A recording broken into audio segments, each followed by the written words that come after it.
What is a think tank?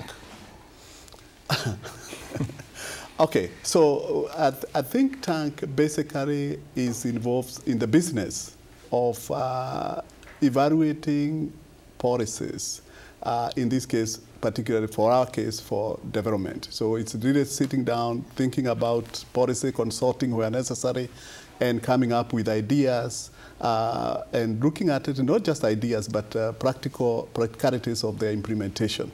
And that's what think tanks do.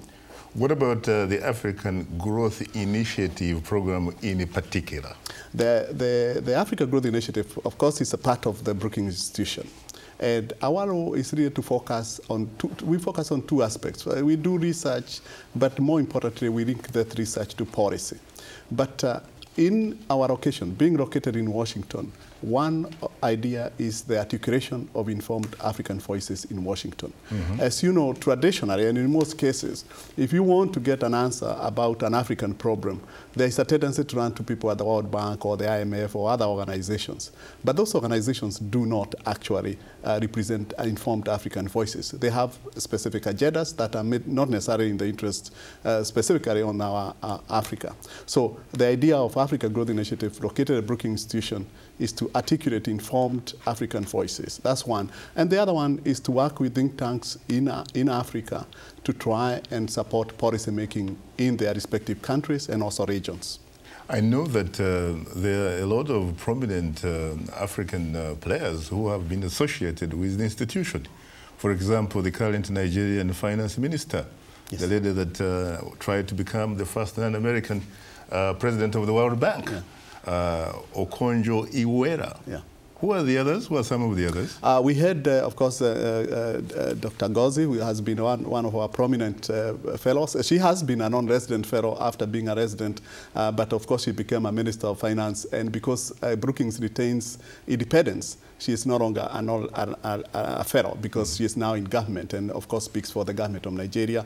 We had a cabinet minister from Kenya, Mukisa Kitui, has been a fellow. We had a cabinet minister from, another cabinet minister from Nigeria, Osita Ogbu, also a former minister.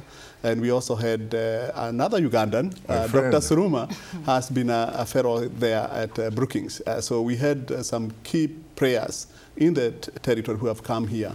And of course, we also have other people who are part of the African Growth Initiative that are fellows with us. Talk to us about the bottom line. Where do you get funding from?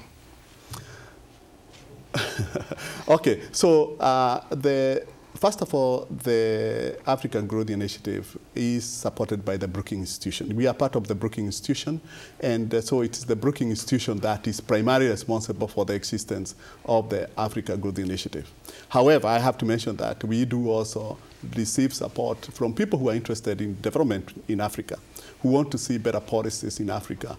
And I could mention that we've been working with the Gates Foundation, for example. We've been working with the Hewlett Foundation and other foundations. But those are some of the foundations that we work with. But they are the same foundations that are also interested in the use of knowledge in policy making. So the same institutions are also supporting the think tanks that we work with for the idea of generating policy-relevant research. What about the Brookings Institution itself? Who funds it? And why is it characterized as being left of center? Okay, so can I then at this point say that as far as I know, we consider ourselves, we are guided by three principles as Brookings Institution. One is quality, the other one is independence, the other one is impact. And the idea of quality is that we do good research. Whatever we talk about is not just based on uninformed work. We have to base what we do based on quality research. The other portion, the other section, which is independence, means that we don't take any ideology. There is a tendency, we may be considered as the Brookings entirely, that there is probably a more left-leaning position. But in terms of the economic analysis, we do not start with an ideological frame that we are going to say we're going to take to the left of the discussion. And that's how we approach issues. For example, in the Africa Growth Initiative, what we are looking for is not supporting particular political parties in Africa, but thinking about what generates growth to improve the well-being of the Africans. You still haven't answered the almighty question. Yes. Who funds the Brookings Institution? The Brookings Institution, I believe there's an endowment fund. There is for sure an endowment fund. Brookings was started by someone called Brookings many years back, just about 100 years ago. And with the foundation of Brookings was set up an endowment. And a lot of, a big proportion of Brookings funding comes from that particular endowment.